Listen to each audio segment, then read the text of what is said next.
Hey guys, this is Kyle at Projection Hub, and today I'm going to show you how to create a business plan for a mobile or web app business. This video is not going to be, I'm not going to create a business plan from scratch here right in front of you right now. I'm not a web developer or an app developer. But what I am going to do is I'm going to go through and show you a typical structure for a business plan that'll work for a web or mobile app company or a project you're developing. Now, who is Projection Hub? Projection Hub has helped more than 50,000 small businesses and founders create financial projections for their business plans, for their loan applications, and for their investment pitch decks. Now, of those 50,000, we have worked with many tech companies, including a few hundred businesses that are, web or mobile app companies. And so got a little bit of experience helping them develop those financial projections. But obviously a business plan is more than just financial projections. And before my time with Projection Hub, I actually worked as a business lender for about 7 years. And that was working with a lot of businesses to refine their, loan packages, reviewing their business plan, helping them put together financial projections and reviewing those for them. And so I got to work with a lot of businesses then. Now, full transparency, a lot of that was Main Street businesses and small businesses, and clearly a tech-related business or an app development is going to be a bit of a different playground than that. And so this video, I'm going to be coming from the perspective of if I was reviewing this as a lender or a potential investor or something like that, what are some of the things I might want to see in the business plan versus I'm not a web developer, I'm not an app developer, so I'm not going to be getting into the technical details of the development process and that kind of stuff that you're probably still going to want to have in your business plan. But yeah, what I'm going to be using here is a free business plan template. You can grab that down in the description. Hopefully that can just help as a little bit of a guide as you're going to go through and fill it out with your own information. Yeah, so I'm going to go ahead and jump in. Okay, so, why is the business plan important? And not to spend too much time on this and sound cliche, but for, if you're developing an app or a business around an app, it's a little bit more tricky in comparison to some other industries, because in a common industry like owning a restaurant or something like that, it's a pretty understood industry. So the business plan itself doesn't need to do a lot of educating on the opportunity or the business model itself, because it's fairly well known, especially for for a lender or something like that. But if you're developing an app and something tech related in that space, you are going to do a little bit more educating, particularly if your app or your idea is going to be novel and is something going to be disruptive to the market or is going to be new, and you got to do a little bit of explaining to help people understand that concept. So just understand that when you're making your business plan. Now, contrary to popular belief, you don't have to have an insanely long business plan in order for it to be good or be successful.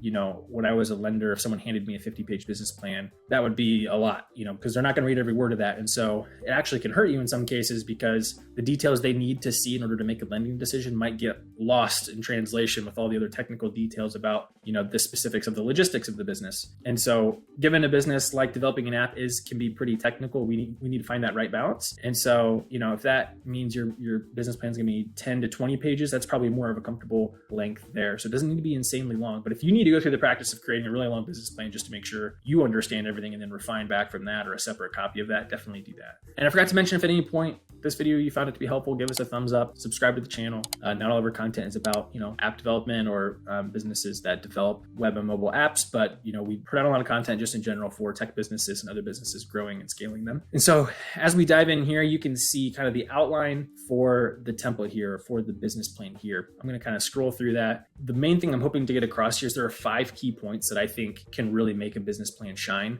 And so I am going to focus on those, right? And as I'm going through this outline, when I get to those sections, I'll pause and drill down on those a little bit and try to give you some examples and hopefully help. So, all right, first we've got our executive summary. I want you to think of this kind of as like the cover letter for a resume if you're applying for a job. So you're going to talk about the highlights, what's the app in a short, brief paragraph, explain what it's going to do, talk about maybe who the target audience is going to be, talk about what your total startup costs or your development costs are going to be, how much of that you have to raise. And if you have some really high level traction numbers like total users or downloads or wait list or something like that, go ahead and throw that in there too. But you're going to keep that pretty high level. Going on to your market analysis. Okay, this is going to be key point number 1. And this is where we're going to identify the potential opportunity, the market for your app or for your business that you're trying to reach. Now, here we want to do more than just say there's 7 billion phones in the world and we want to be on every one. Okay, we don't want to be too generic here. You want to get specific and as specific as you can with the research that you're doing. Now, there are obviously some not so cheap ways to go about doing this, whether that's ordering a market study or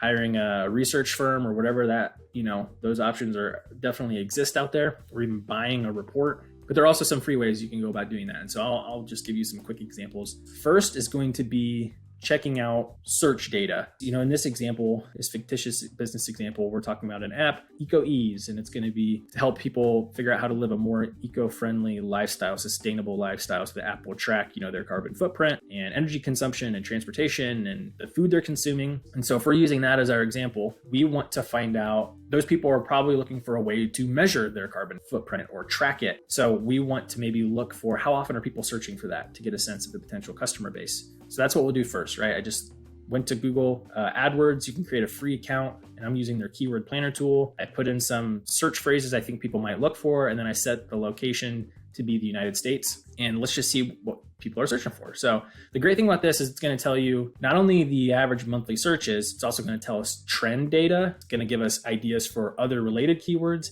and it's going to tell us how competitive those keywords. And here you can also see the high and low range of the advertising bids for those, which would be helpful for you to know. These are like pretty long tail specific type keywords. They're not super mainstream. And so I didn't expect these search volumes to be tens of thousands. So we can still see there's at least some data there. We can get an idea of other things people are looking for, like how to use less energy. And then we can see the trend data. Okay, so how to live more sustainably year over year has grown by 23%. And there's not very much competition for that. How to live sustainably is very similar. That's decreased a little bit. How to live more eco-friendly, that's decreased quite a bit. Okay, so it's like what changed from last year to this year that people are more concerned about that? Are there current events that are impacting that? How to use less electricity at home, up 400%. How to be more environmentally friendly at home, up 200%. Okay, so that's some good data there. You may have lists of hundreds of keywords that you want to gather data on that you can start to piece together some of that. Now, the next thing I would do is I would look for, are there competitors in the space already? So understanding your market, you need to know every single competitor that exists up there. If that's a competitive app that's already out there, what does their tool or their app do that maybe yours doesn't, or what is yours going to do that theirs doesn't?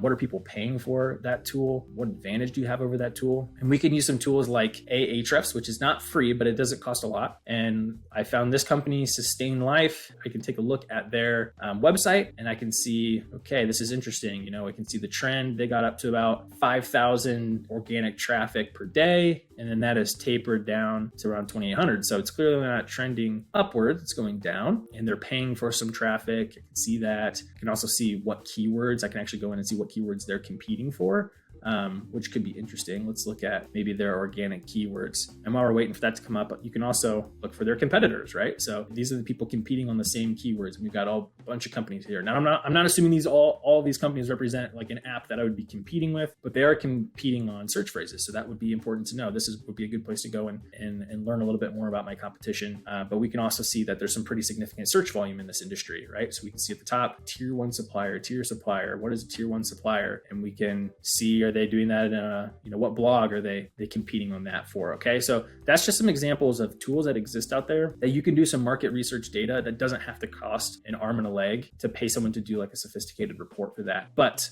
given the complexity of this industry and maybe the product you're developing, you might need to put a lot of information and a lot of effort into doing that research. Particularly if it's a lender, you might have to really educate what's going on. If it's an investor that's familiar with the space, then they might get it, right? And they might be able to connect those dots a little bit more quickly and have some insight. And of course, I should address like a business plan is different than a pitch deck, but your business plan still needs to exist. You're probably just going to take the highlights and stick those into a pitch deck. So it's still worthwhile to do that. So key point number one is you got to be more than generic in your marketing, your analysis. You can't just put the market cap or the total number of people that could use it. You need to give a little bit more specific examples about what your competitors are doing, what your potential customers are searching for. Okay, moving on to your product and service offerings. Here you're going to outline, exactly what the app does. You can also include the costs of subscriptions, that kind of stuff here. Okay, you're going to outline that. Now, I should say in this section, when it comes to making or breaking the success of your business plan, this section probably isn't going to make it. Like it's not going to be the difference maker, most likely, but it can definitely be the breaker if you don't put enough effort into it. Okay, so you want to make sure you at least put a lot of effort into this and describing what your product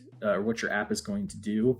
But don't underdo it. So make sure that there's enough there to understand. Okay, moving on to marketing and sales. And this is going to bring us to key point number 2, and that's going to be customer acquisition. So, as you can see in here, there's a pretty short amount of information in here pre-filled out. That's not going to be enough for marketing and sales or customer acquisition strategy. There's like a minimum level here. So maybe that's going to be having a website. We're going to do some advertising. We're going to have some social media pages. Okay, that's the minimum bar. That's expected to be there. But what you want to do in your customer acquisition is you want to make it shine. You want to go above and beyond that. And the name of the game is traction. Probably heard that word again. That is demonstrating the real momentum that your app already has. Okay, so let's assume it's not live and on the market quite yet, but you're in development and maybe you have a beta or an alpha version of it, that can be tested by a select group. Some things you can do. One, you got to have your social media going and start building that following. Maybe you document the process of developing the app. You're taking feedback from people that want to be users. At the same time, maybe you start collecting a wait list of people that want to be beta testers of the app or want to download the app. Okay. So like if you can show like, oh, we've got 20,000 people waitlisted or 20,000 beta testers, like those are examples to a potential investor or even a lender if you're going to start on a smaller scale that you have some traction. Okay. Now the bigger those numbers, obviously the better. If your social pages have a lot of momentum, a lot of hype around them that are building a lot of following there, that's another good thing to include in that. Okay. So anything you can include about traction, that's real examples, whether that's sales or pre-revenue signups, anything you can provide there at scale is going to be good. If you've done a survey, how much would they be willing to pay? That's also another really helpful thing to know. Okay. Everyone would use the app if it was free. But maybe if you're going to charge $3 to get the app, that goes down. Or maybe if there's going to be a monthly subscription, that goes down even more. So you want to have data around that. You could also include, like I was showing you, some Google advertising. If there's keyword phrases you're going to be competing on, you could do some research on like what's a typical click-through rate or conversion rate of advertising in your industry, how much budget you're going to put there, and how many people you would plan to acquire. So that type of specific detail is going to be really helpful when it comes to the customer acquisition section. Okay, development and operations. So here you'll go into detail about the development process. But something I really want you to focus on this, and key point number 3 is going to be relevant industry experience. Okay, so maybe you're not the one developing the app. If you are the one developing the app, it'd be great if you obviously have experience doing development work before, but maybe you're hiring developers to execute your idea. You want to talk about what is your expertise in this industry? What do you know about the app that the problem that you're creating a solution for? What do you know about that space more than anybody else does? And if you don't have a particular set of expertise there, do you have a partner involved in the business that does? If you don't have a partner that does, do you have a key employee or two that are part of your founding group or founding team that really have experience in this space and knowledge in this space? Okay, you just want to make sure you give a lender or an investor confidence that you are familiar with the space and you know what you're doing. And have you ever developed an app before, right? So include any experience you have, not only with the industry related to your app, but also just web or app development in general. So there could be some confidence around that. All right, moving along to financial projections, which we're biased, obviously, as Projection Hub, but we think this is the most important part of the business plan. And so you can see in here, we've got total startup funds required, how much has been raised, months until positive cash flow, use of those initial funds. We've got an initial 5-year kind of summary of like our sales data, as well as our projected profitability, some industry app specific data. So we've got users, total spend, how much to acquire a customer, active users, subscribers, revenue from subscribers, employees, all that kind of stuff. And then we have sales growth data there, as well as profitability growth data. And it's very common for an app or a tech space to start low, obviously, right? And then kind of hockey stick up. That's a very common trend. We've got some key financial ratios. Then we've got 5-year financial performance statements, which, especially if you're pre-revenue, these are going to be required to get any sort of funding. 5 years is kind of the conservative to do that. You're going to have at least 3, but we've got an income statement, balance sheet, and cash flow statement. Now, a quick plug, those charts in the financial statements I just showed you were created using this mobile and web app projection template, which I've linked down in the description below. The template is $99. And actually, if you stick around to the end of the video, I'll give you a discount code to get it even cheaper than that, which that's much cheaper than if you were going to have fractional CFO or a CPA create your projections. That's going to be probably a few $1,000s. So I assure you we've done this intentionally to make it easy to do it yourself. You only edit where the blue area is. You're going to be able to figure out what's special about this template is it's not just going to ask you what's your estimated revenue.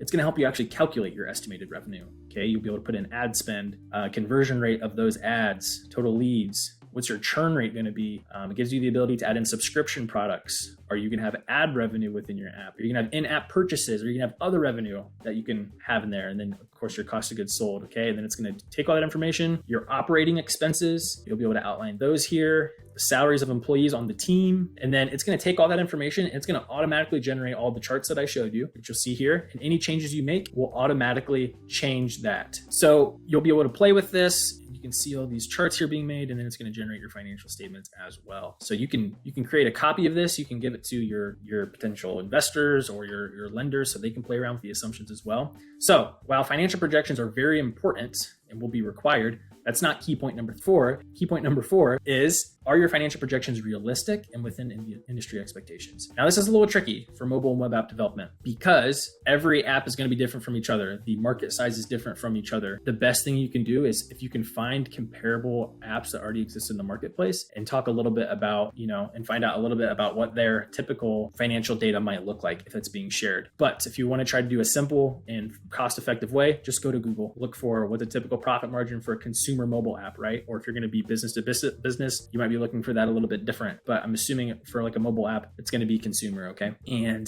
now let's go back to our projections and let's go to the summary data and let's take a look at profit margins. Okay. Obviously big loss upfront. That's kind of to be expected. Break even in early 2024, it looks like. And then eventually we get up to 28%, 43%, which you can see based upon that super quick research is right in line right there. Okay. So you can do that research for any financial line, but the more specific example that you can find to relate to, the more confident you can be in your specific projections rather than just comparing broadly to all mobile apps that exist out there. But that is a way to go about doing that.